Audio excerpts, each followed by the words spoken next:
You're listening to Everybody Pulls the Tarp, the go-to podcast for high performers. I'm Andrew Moses. Each week, you'll hear my thought-provoking conversations with Olympians, pro athletes, CEOs, elite coaches, best-selling authors, and other high performers to uncover their secrets to success. Get ready to be inspired each week when we talk about leadership, teamwork, work ethic, and more. Are you ready? Let's go.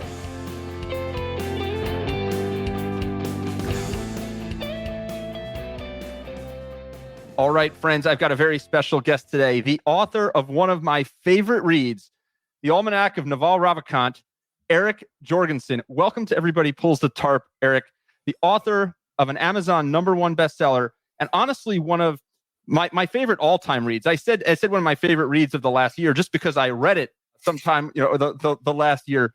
But the Almanac is literally it's like a walking MBA pocket mentor.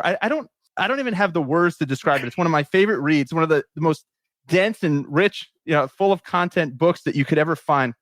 I want to set this up for the audience. So the book is a compilation, curation, edit, essentially, of Naval Ravikant's wisdom that you collected, digested, and curated over a period of time. What inspired you to essentially pull someone else's content and wisdom and curate it into kind of a best of work here? Yeah, I mean, I'm a little bit of a information hoarder anyway. So this is something I've kind of been doing for my whole life, maybe, right? It's just like clipping ideas and pulling them together and threading things. I did a project called Evergreen for a while where I looked across a ton of different sources and tried to create one sort of definitive introduction to something like network effects or customer lifetime value or something like that. But the inspiration for this project in particular kind of started after Naval's interview with Shane Parrish on the Knowledge Project. It was an amazing podcast, killer episode. And when I heard that, I thought there was so much timeless, valuable wisdom in this. And it just kind of broke my heart that it was going to be lost in this podcast feed, because podcasts are pretty hard to discover and they tend to get buried pretty quickly. Same with, what Naval was sharing on Twitter. And I just had this kind of flash of insight that I wanted to turn this into a book, something a more timeless medium. For folks who aren't familiar with Naval Ravikant, he's an entrepreneur, investor, philosopher, one of the great minds about career, happiness, productivity, technology that you'll ever find on the planet. What drew you in particular, Eric, to Naval as somebody that, created content and had perspective that you were drawn to?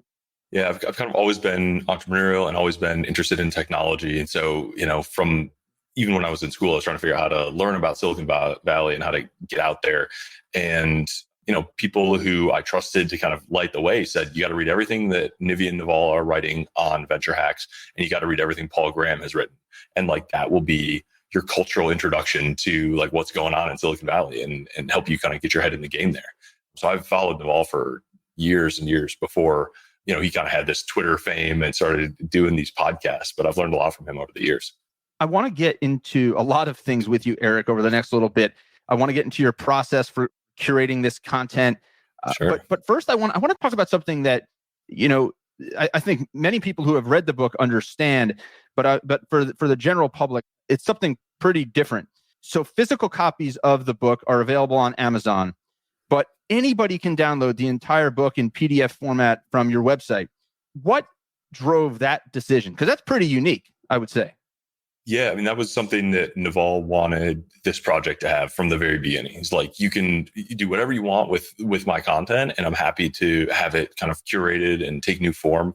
But I want to make sure that everything is available for free. At least the digital versions can be accessible to anybody, which I was very happy to do. And I've always kind of shared my writing freely online.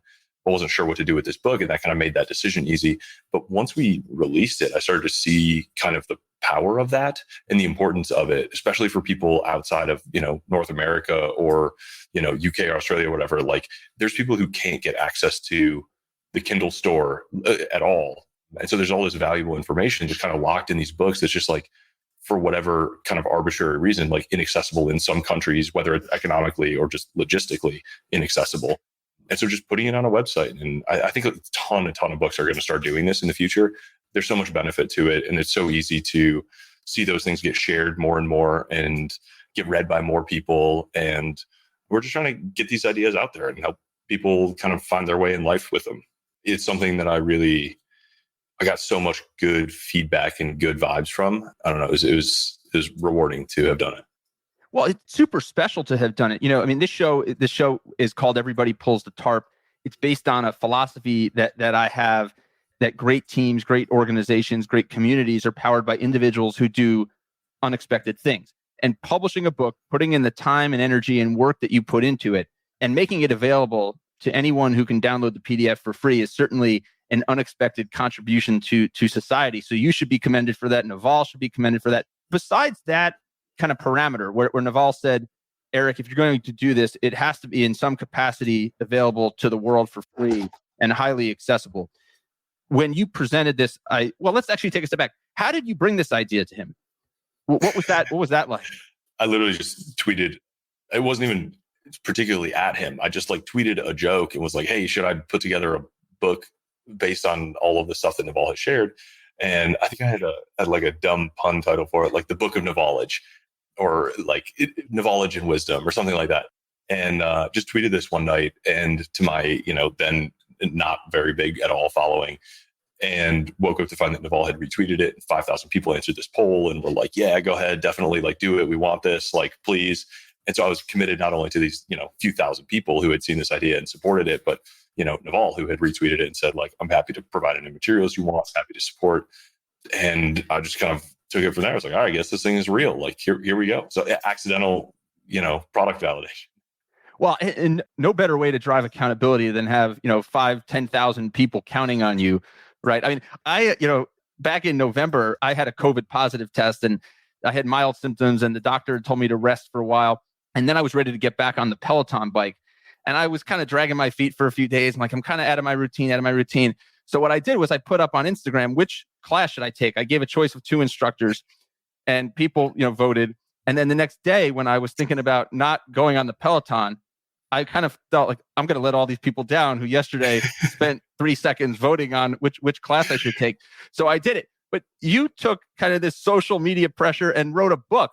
So tell me about what was next. Okay, so you and Naval kind of sync up on Twitter, and you're just like, okay, there's kind of product market fit, if you will, right? There's people who want me to do this, and I'm in a good position to do this. What was your next step?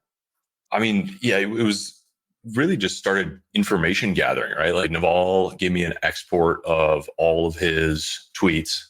But aside from that, everything was publicly available. Even the Twitter archives, I think, are to a limit, are publicly available. But just started pulling together podcasts and transcripts and articles about Naval and art and blog posts he'd written, and just building this library and starting to read it and go through it. And I think there's almost 100 sources, and the total source material is well over 1 million words. And just trying to it's like when you do a jigsaw puzzle, right? You just dump the box out and start sorting. And you're like, all right, those are my edge pieces. That's my structures, sort by color, sort by shape, and start to figure out how you're going to approach this thing and what the picture is going to start to look like. And that's really what it felt like. I mean, it took a few years to get this done, but it was really just a giant conceptual jigsaw puzzle. And you're learning about an idea and reading and studying and kind of figuring out how it connects to the other things that he's talked about. And is this the right metaphor? Is this the best story? How do these ideas connect? And where are the edges that they click together? And how can you create one sort of thread of ideas where it reads very naturally from beginning to end, from one idea to the other, where you have the same question, you anticipate the question that the reader is going to ask, and then provide the next idea that builds on the one before. And when I hear people say this is the first book I've ever read in one sitting, and I've been reading for 40 years. And I picked it up Saturday morning, and I finished Saturday night. That's I love hearing that. And that's a huge indicator to me that we got that thread right, and that all the ideas kind of click together the right way.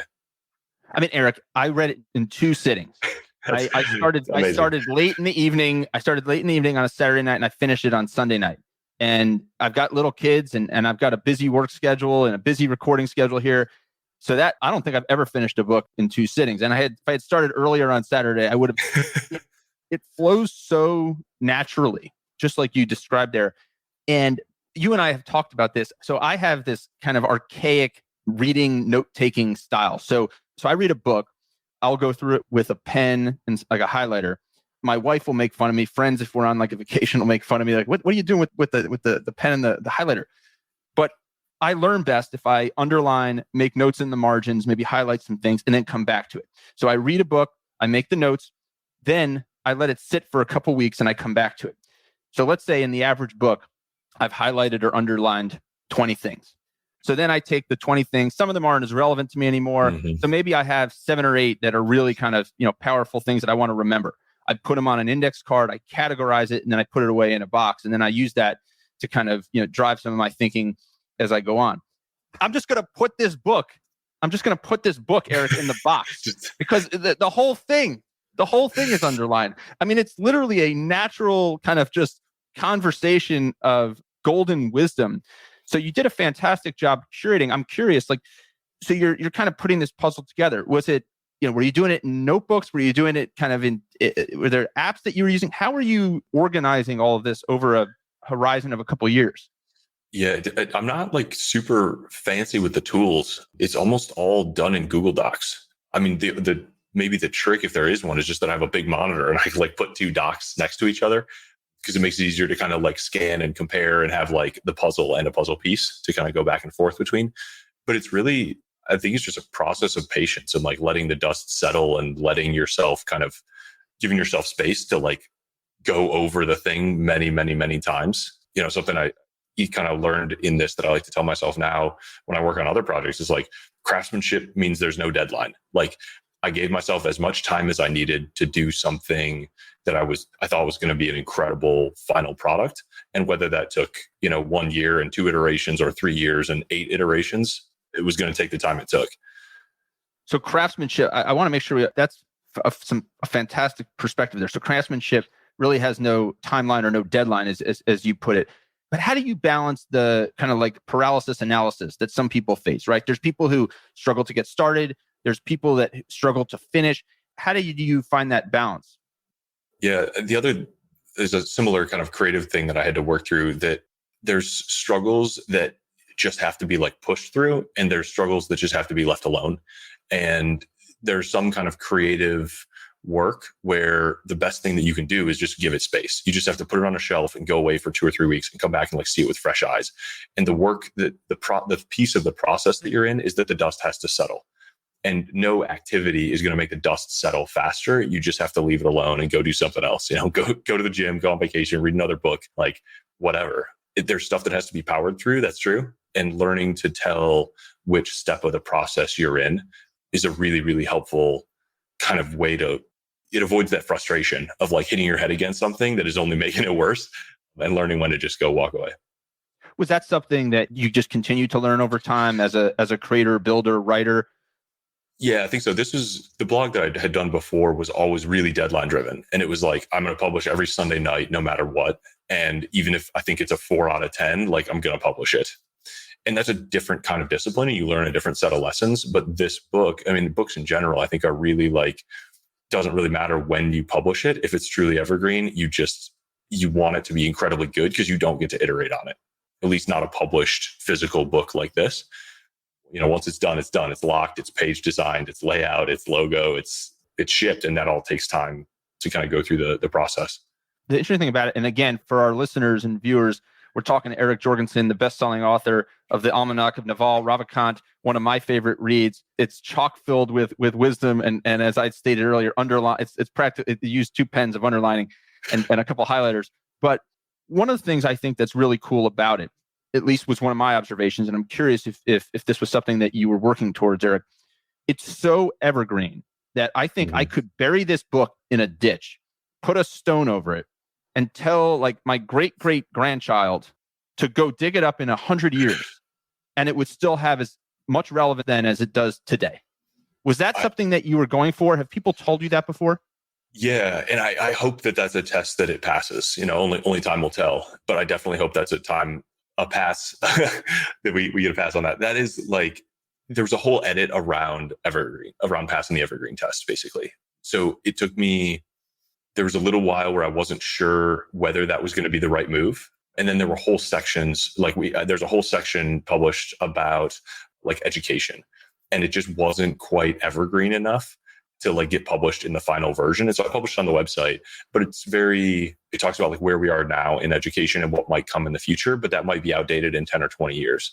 And so I hope this book really addresses some of the timeless things about, being positive sum, like getting towards having, a positive outlook on life and the philosophies that you can do. Like there's a lot of, the meditation practice, like so a lot of the stuff that Naval talks about is timeless. And then we did definitely like edit for that. Cause I really hope this is, being gifted and read and appreciated in 50 years. That'd be a huge win. Well, so let's talk about your editing process there, because you mentioned it. So take me through the process, because for anyone listening, right, whether they're writing a book, a blog, a report for school, for work, whatever it is, right? A lot of people struggle with kind of the editing process, right?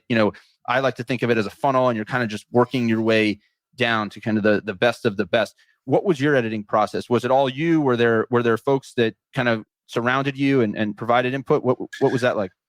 Had a ton of help of various kinds kind of throughout this process. So I definitely did a lot of different passes on it and over a long period of time. But one, really key piece was getting a set of peer readers to kind of go through and read it, of diverse group, and read it at their own pace and just come back with notes and questions and feelings. And, working with people who I knew would be really honest about what they thought and what they got bored by and what they skipped. And that was a really, really helpful thing. I did that all in kind of one batch after, version 2 or 3. And then, as we got closer to publishing, I had an amazing copy and line editor, Kathleen Martin, who really helped me kind of professionalize this. And the whole last leg of the race really was run by Scribe Media. So I turned up to them with like an unpolished Google Doc of what I thought this book was. And they kind of turned it into like the beautiful, well-designed, beautiful layout, all of the font choices, all of the packaging, like that is all kind of their expertise. And, it could not possibly have done it without all like friends' help and editors and designers. And, there's a lot. There's one or two names on the front of the book, but there's like 50 names in the back of the book. And that's something I've learned to kind of look at all around and just observe how many people really go into the creation of an excellent book like this. So Eric, let's shift to some of the wisdom of Naval that you highlight in the book. This show, everybody pulls the tarp. Every week we talk to high performers from all walks of life, Olympic athletes, professional athletes, elite coaches, CEOs, best-selling authors like yourself, musicians, other high performers. We're on a mission to uncover the secrets to success. Naval Ravikant certainly has laid out, and you have curated a lot of secrets to success. One of the places I want to start, and one of the things I found particularly interesting, was the power of longevity and the fact that there really is no such thing as an overnight success. Earlier this year, best-selling author John Gordon, who's written over 20 Wall Street Journal bestsellers, was on this show. And he told me, he said, Andrew, it took me 8 years to become an overnight success. And I've talked to songwriters who have written number one hits who say the same thing. It took me some amount of years to become an overnight success. The power of longevity was something that you talk about in the book. I want to just read here so I get it right. So you say, in Naval's words, sticking with it for decades is really how you make big returns in your relationships and in your money. Talk a minute about some of your observations and some of Naval's wisdom around the power of sticking with things. Yeah, I think that's in the section that talks about compounding, which is like a little bit, even a more mathematical way to understand that. If you need a little bit of kind of, it's a thing a lot of people talk about is like a long-term overnight success, but there's like, if you study compounding, like a mathematical reason why that's true. And people who just continue to deposit into that bank of like their talent or their audience or their investment account or whatever, like those things over time, what look like little tiny trivial things add up, and then they add up upon themselves over and over again until, 10 or 20 years down the line, there's this like every day is this inconceivably huge jump that happens that would have seemed impossible 10 years ago, but it was a ton of baby steps along the way. And Naval does a really good job of showing you how many domains that applies in, right? It's easy to kind of calculate that out in the investment world. But he says it applies to relationships and to startups and to intangible talents. And, I'm sure it applies to some of your guests, like their athletics and their musical talents and their workouts and everything that they do. I think of it, I'm trying to build this world full of tarp pullers, these people who do these small unexpected things that make a big impact. And there are so many things that happen in our everyday that seem small and insignificant in the moment, perhaps, but that when you aggregate it all, actually makes a big impact. I shared a story about our FedEx delivery woman who she puts such a smile on my face every day. If the newspaper, I still get a hard copy newspaper. I know I've got this archaic note taking and I've got the writing and I've got this newspaper sitting down there because I really feel bad about just not subscribing to a newspaper. But anyways, so if the newspaper is still sitting in the bottom of the driveway, when she brings a package up, she brings the newspaper and the package and she brings it to our door. It puts a smile on my face. It kind of like changes the whole complexion of my day sometimes. Just a small little thing. So, yeah. but again, what you're saying there is these small little things towards an end goal, maybe, or maybe not, that just happen on a daily basis, build and build and build and compound, just like we understand interest to compound in the investment sense. Yeah. I mean, imagine if your FedEx driver is doing that for every person that she delivers for and does it every day for the next 10 years, right? Like if everybody appreciates it as much as you do, and that creates this kind of like, you're paying it forward for the next act of kindness, and she delivers, 500 packages a day, like over 10 years, it just gives you the sense that people are looking out for you. And I think I really like the story of everybody pulls the tarp. As soon as you hear that, you kind of start to imagine your own versions of that through your life. And the thing that jumped out to me is like that applies to morale and support and positivity as well. Encouragement can come from anywhere and go to anyone. And in a team sport, like that is always surprising. And that can, in the same way, feed forward and start this positive feedback loop of morale and positivity and support and teamwork that really carries on and compounds. What about some of the compounding towards like mastery, as Naval talks about? So I know in the book you talk about how Naval's perspective on kind of 1% of your efforts contribute to, a large kind of disproportionate amount of your results. The 99% is not something that you can eliminate. The 99% are essentially your kind of iteration and failures along the way. Is that what you're talking about there? Yeah, I think so. I mean, if 90, like just to continue the metaphor, like not everybody who, gets their newspaper carried up is going to appreciate it as much as you do, or maybe even notice it. But if one person does, and it makes a huge difference in their day, all of a sudden it's totally worth delivering 100 newspapers because the benefit just so clearly like outweighs the cost. In the investment world, like you might make a ton of different investments, and the one angel investment that outperforms, pays back the entire portfolio and then some, but you don't know ahead of time for sure which those things are going to be.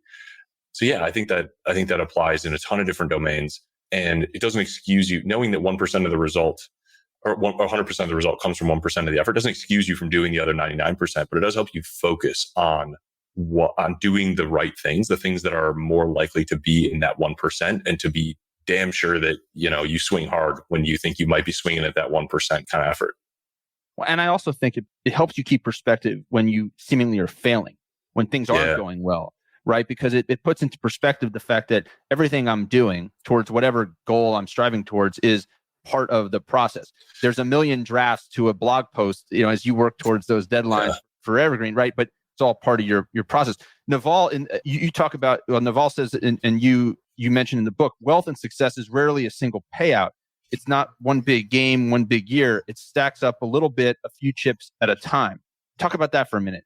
Yeah, I think especially in the Silicon Valley world, people expect to see that, like, one person, sudden overnight success, right? They hit one company right and got rich overnight, and now all of a sudden they've won the game and it's over. And I think the reality of it is much more few chips at a time, right? It's salary over a few years, and then it's a few good investments, and then it's a few, it's a few smart decisions about the companies you work at or the investments you make piled up over time.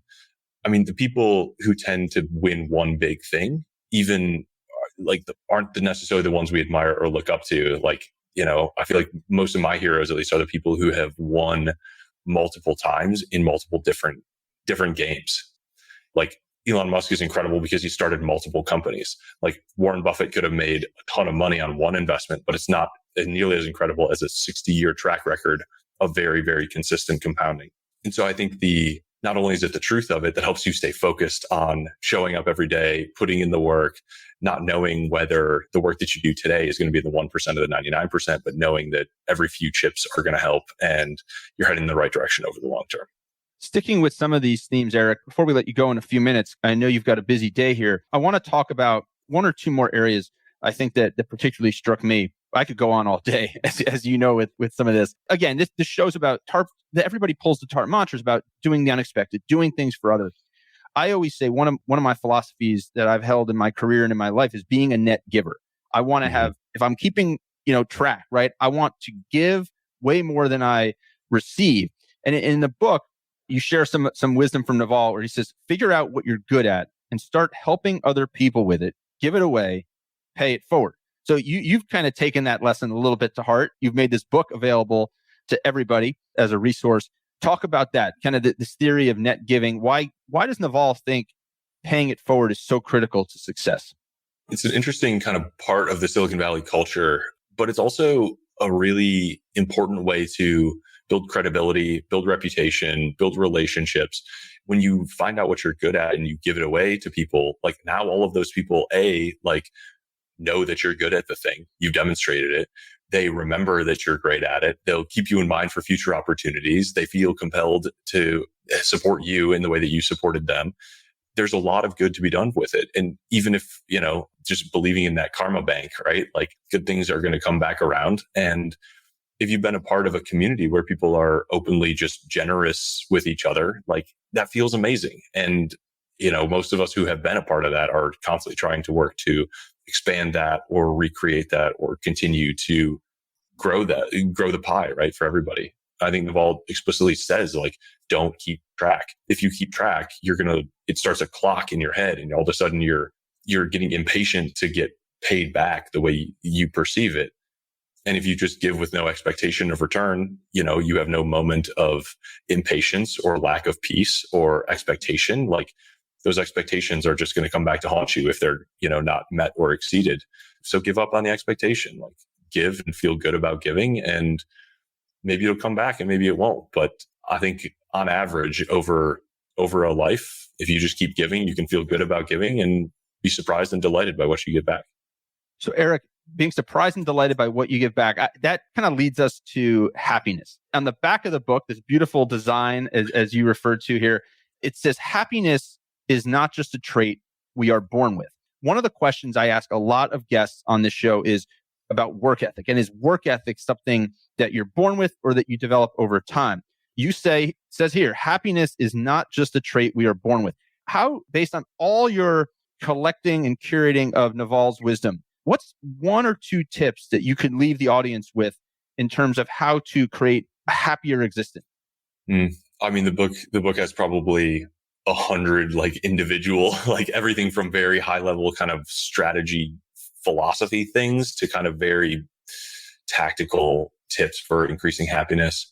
I think it starts with just understanding that happiness is a choice and that the voice that you hear in your head and the thoughts that you have are malleable and trainable, and that you can start choosing to interpret things positively, and that is going to start to lead you to become a happier person. Most people don't see themselves, or at least their mental presence, as malleable. And it's such an interesting place to start to do some of that work. To say happiness is a choice is I understand why people get frustrated with that sometimes, because it makes it feel trivially easy. Like, just snap your fingers and be happy. And just because it's a choice doesn't mean it's an easy choice. Winning an Olympic medal is a choice too. It's probably a million choices, but it's still hard work, and it's training, and it's intention, and it's discipline. And all of those things I think apply to this transformation towards becoming a happy or happier person as well. But it begins with believing that, you can do it and making it a goal and making it a priority. Well, Eric, we're going to end right there. This has been just a fantastic 30 minutes or so with you. I could do part 2, 3 through 10 and beyond just to go through this. Maybe we'll do that again sometime. But Eric, thank you so much for joining Everybody Pulls the Tarp. For all the listeners, I will make sure there's a link in the show notes so you can catch Eric's book and dig in and hopefully enjoy it as much as I have and learn as much as I have from it. So thank you so much, Eric, for pulling the tarp. Keep doing your thing. We can't wait to see what you do next. Appreciate it. Thanks for having me. Thank you for joining me this week. Be sure to subscribe in your favorite podcast app so you can catch all of our upcoming episodes. And if you are like me and want a world full of tarp pullers, then leave a review to help others find us. You can also follow me on Instagram at AndrewMoses123 and sign up for my monthly email newsletter at everybodypullsthetarp.com/newsletter. I'll share tips and insights to help you achieve maximum success and happiness. Today is a great day to pull the tarp. I am rooting for you. See you next time.